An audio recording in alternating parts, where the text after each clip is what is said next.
Hay una pregunta que pocas personas se atreven a formular en voz alta, pero que muchas cargan en silencio. ¿Qué sucede cuando las cosas que antes te hacían sentir vivo simplemente dejan de importar? No hablamos de un mal día ni de una semana difícil. Hablamos de algo más hondo. Una especie de cristal invisible que se interpone entre tú y el mundo, que hace que la música suene, que las personas hablen, que la vida ocurra, pero que todo llegue amortiguado, como desde lejos, como si existieras en otra habitación y observaras a través de una ventana cerrada. Esto tiene nombre.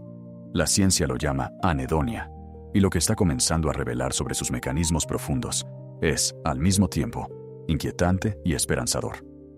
La anedonia no es depresión en el sentido que solemos imaginarla.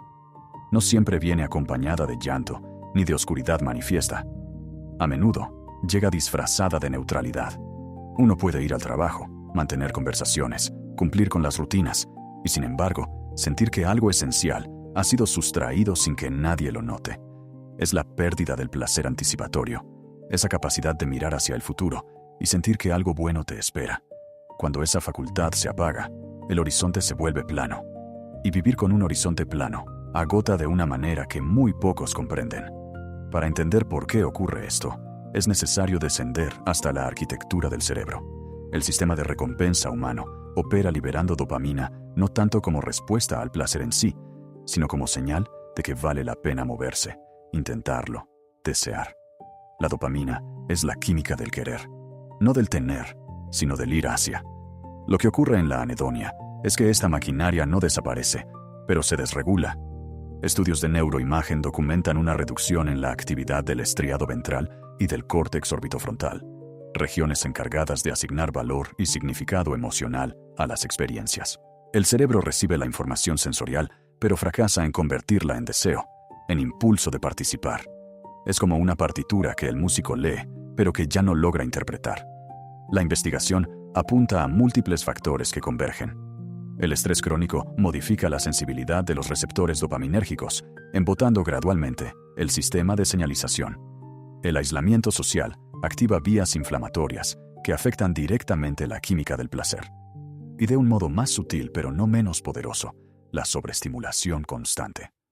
Vivimos en una era donde los estímulos son tan intensos y tan frecuentes que el cerebro recalibra hacia abajo su umbral de respuesta. Lo cotidiano se vuelve invisible. Lo simple pierde valor antes de poder ser apreciado. Nunca antes la humanidad tuvo acceso a tanto entretenimiento. Y sin embargo, los índices de anedonia no han dejado de crecer.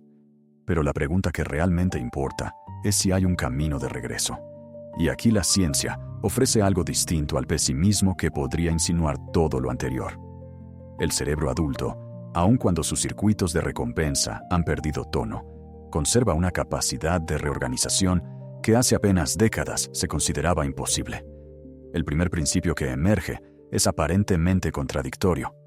Para recuperar el placer, es necesario renunciar primero a perseguirlo directamente. Lo que los estudios sugieren es la exposición gradual a experiencias modestas, sin grandes expectativas, reconstruyendo ladrillo a ladrillo la sensibilidad del sistema de recompensa. No la experiencia épica, sino la constante. No el gran viaje, sino el café de la mañana sostenido en las manos, unos segundos más de lo habitual. El segundo principio involucra el movimiento físico. El ejercicio aeróbico activa la síntesis de factor neurotrófico, derivado del cerebro, una proteína que promueve la formación de nuevas conexiones neuronales en las regiones vinculadas al estado de ánimo y la motivación. El cuerpo en movimiento construye literalmente el sustrato biológico sobre el que el placer puede volver a circular. El tercer principio lo confirma la neurociencia con creciente precisión.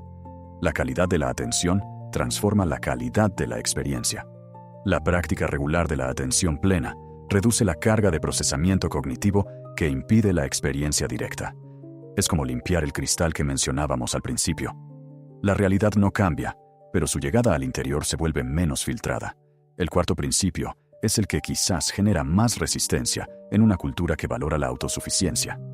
La recuperación del placer tiene una dimensión profundamente social que ninguna práctica individual puede suplir. El contacto humano genuino modula la respuesta inflamatoria, recalibra el eje del estrés y restablece la sensación de pertenencia que actúa como suelo firme sobre el que el placer puede volver a brotar. No hace falta multitudes, hace falta autenticidad. Hay una última dimensión que ningún análisis científico agota del todo. La pérdida del placer, cuando se mira con distancia, a veces porta un mensaje. Con frecuencia la anedonia emerge cuando la vida que uno está viviendo ha perdido consonancia con algo más profundo en el interior. Frankl sostuvo que el placer no puede ser perseguido directamente. Es la consecuencia de haber encontrado un sentido. Quizás ahí resida el horizonte más profundo de este proceso.